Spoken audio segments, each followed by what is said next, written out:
বন্ধুরা, আজকে আমরা শিখব বিভিন্ন জলজ প্রাণীর নাম। এটা হলো মাছ। মাছকে ইংরেজি বলা হয় ফিশ। ফিশ মানে মাছ। এটা হলো তিমি। তিমিকে ইংরেজি বলা হয় হোয়াইল। হোয়াইল মানে তিমি। এটা হলো অক্টোপাস। অক্টোপাসকে ইংরেজি বলা হয় অক্টোপাস। অক্টোপাস মানে অক্টোপাস। এটা হলো সামুদ্রিক সাপ। সামুদ্রিক সাপকে বলা হয় সি স্নেক। সি স্নেক মানে সামুদ্রিক সাপ। এটা হলো ব্যাঙ।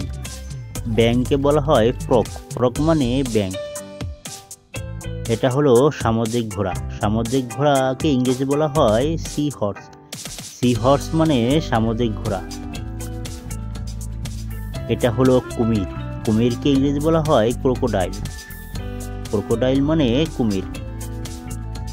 এটা হলো গলদা চিংড়ি। গলদা চিংড়িকে ইংরেজি বলা হয় প্রাউন। প্রাউন মানে গলদা চিংড়ি। এটা হলো শামুক। শামুককে ইংরেজি বলা হয় স্নেইল। স্নেইল মানে শামুক। এটা হলো কাঁকড়া। কাঁকড়াকে ইংরেজি বলা হয় ক্রাব। ক্রাব মানে কাঁকড়া। এটা হলো ঝিনুক। ঝিনুককে ইংরেজি বলা হয় ওয়েস্টার। ওয়েস্টার মানে ঝিনুক। এটা হলো শুশুক। শুশুককে ইংরেজি বলা হয় ডলফিন। ডলফিন মানে শুশুক। এটা হলো তারা মাছ। তারা মাছকে ইংরেজি বলা হয় স্টারফিশ। স্টারফিশ মানে তারা মাছ। এটা হলো সিন্ধু ঘটক। সিন্ধু ঘটককে ইংরেজি বলা হয় স্টিংরে। স্টিংরে মানে সিন্ধু ঘটক। এটা হলো হাঙ্গর।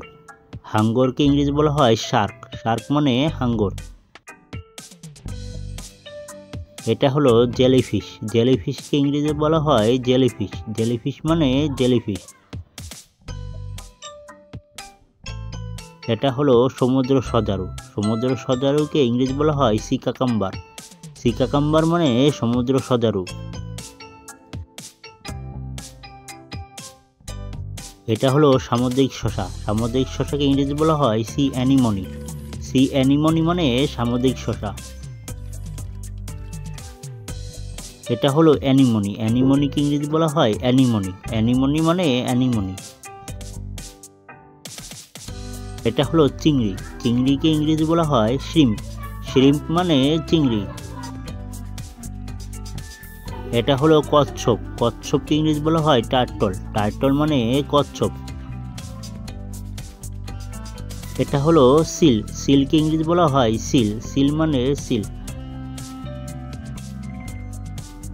এটা হলো ক্লাউন ফিশ। ক্লাউন ফিশকে ইংরেজি বলা হয় ক্লাউন ফিশ। ক্লাউন ফিশ মানে ক্লাউন ফিশ।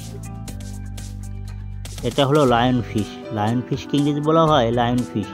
লায়ন ফিশ মানে লায়ন ফিশ। এটা হলো পেঙ্গুইন। পেঙ্গুইনকে ইংরেজি বলা হয় পেঙ্গুইন। পেঙ্গুইন মানে পেঙ্গুইন।